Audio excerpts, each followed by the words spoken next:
Responsibility doesn't mean cancellation or shame. No, it means we take responsibility because that's what makes a person great.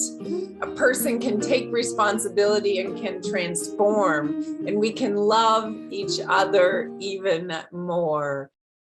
Here I recapitulate pivotal sections of first principles in direct quotes from Dr. Marc Gafni or Barbara Marx Hubbard, woven together from the prior week's One Mountain, Many Paths broadcast.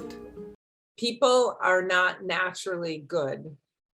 We must train for goodness.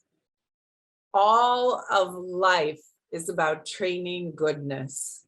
We don't become unique self or homo amor without engaging in a constant, gorgeous process of training.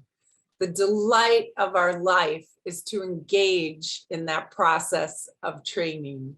The reason the training works, that our training is animated by ecstatic urgency and by joy, is because although we're not naturally good, we are inherently good.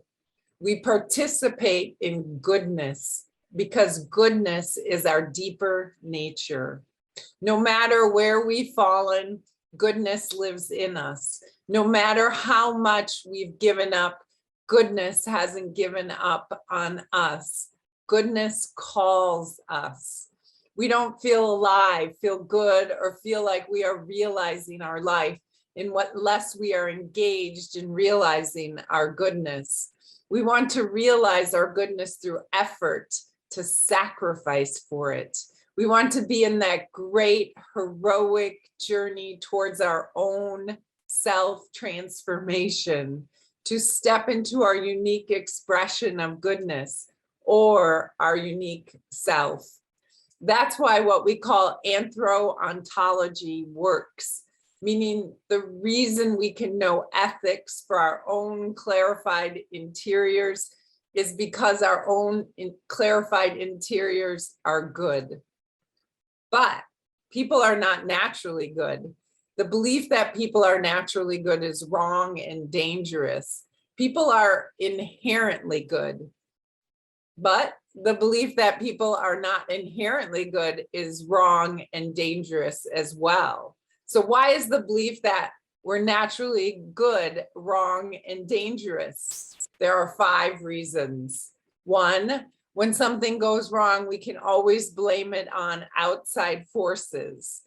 2, we are no longer morally accountable. 3, we don't need to train for goodness. 4, we don't need to change our inner values. And finally, 5, the basic struggle then becomes between the human being and society and not between the human being and herself. Responsibility doesn't mean cancellation or shame. No, it means we take responsibility because that's what makes a person great. A person can take responsibility and can transform, and we can love each other even more. We don't engage in a denial of evil in which we say we're naturally good and evil is just sick.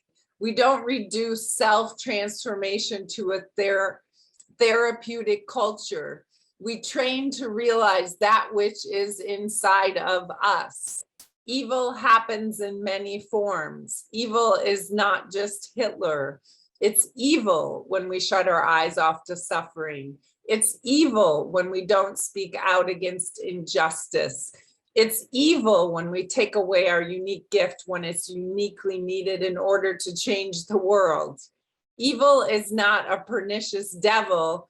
Evil is when we are not standing for life.